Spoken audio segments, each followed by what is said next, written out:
Yorick was a child of questionable morality. He cheated on his tests at school.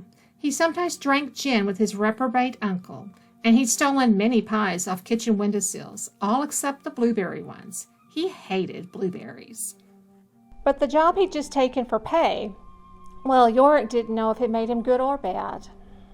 If the boy being held in the basement really was a mad murderer, then Yorick was doing good. He brought him food and water as instructed, even told him jokes to cheer him up, but he also kept his distance and never agreed to help the boy escape. That was good. But the boy didn't look like a mad murderer. In fact, he looked small, pitiful, and meek in his white nightclothes. He also looked terrified. So was Yorick actually doing bad? But no, the pretty lady had told Yorick the boy had killed his own mother in an insane rage and was being held in the basement for his own protection and the protection of others. So his imprisonment was good? How could you really know? And Yorick was getting paid for his services, and that was also good, because more than anything in the world, he wanted to buy a fine kaleidoscope from the clock shop. When he closed his eyes at night, he dreamed of the beautiful colors and patterns inside those brass tubes. They were magical, and in a week he'd own one. Thanks to this job and the coins he'd stolen from his little sister Zilla, she never used her allowance anyway. The lady had told him to care for the boy for 7 days, then report to her at the old tower by the lake for his pay. Maybe she'd hire him for another week, and he could buy 2 kaleidoscopes. He'd done as instructed, and now stood at the base of the tower. It was tall and thin and made of dark stone.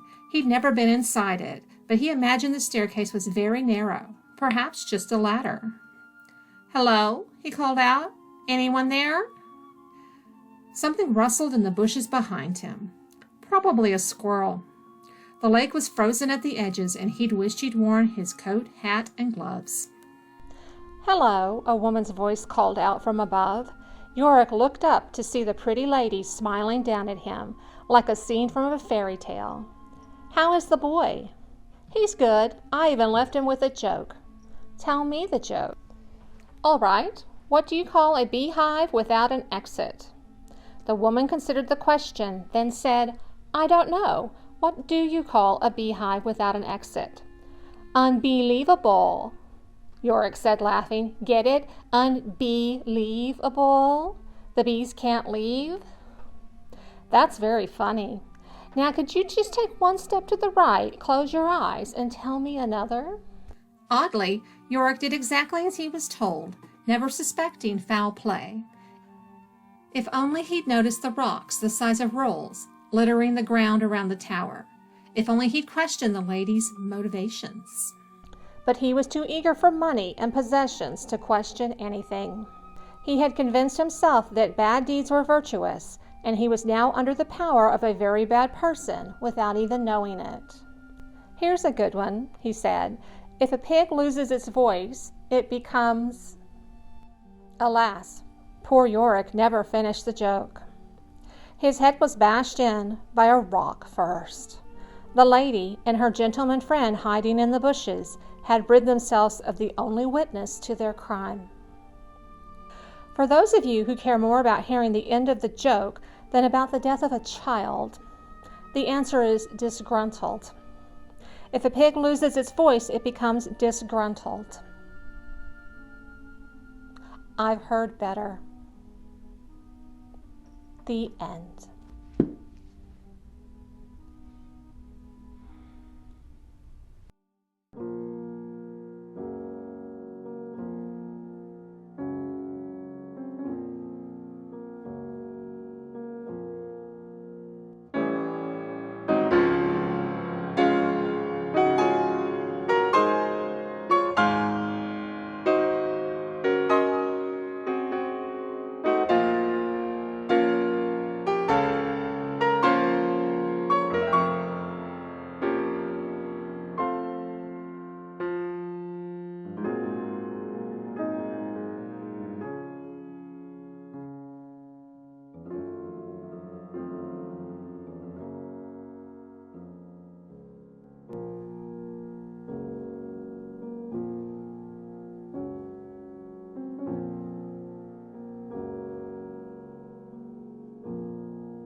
So, it is not every day you get to use this word. But how did you like the penultimate episode of my GOREYTOBER series? That just means next to last. So, Yorick, not too bright, not too bright. Why do you think Yorick got his head bashed in? If you have an alternate theory or story, I would love to hear about it in the comments. I'm really enjoying what y'all are coming up with. So, tomorrow, if this is the penultimate episode, tomorrow is the ultimate episode. Ultimate episode of GOREYTOBER, and that is Zilla. Z is for Zilla. Yeah, it's going to be a special episode. It's the last one. It's the finale. It's going to be a little different, and I look forward to showing it to you. So that's what I got to say. I'm Rachel of Rachel Gets Creative. Thank you for being here. I appreciate you so very much, and I'll see you tomorrow on Halloweeny. Okay, stop. Okay, love you. Bye-bye. See you tomorrow.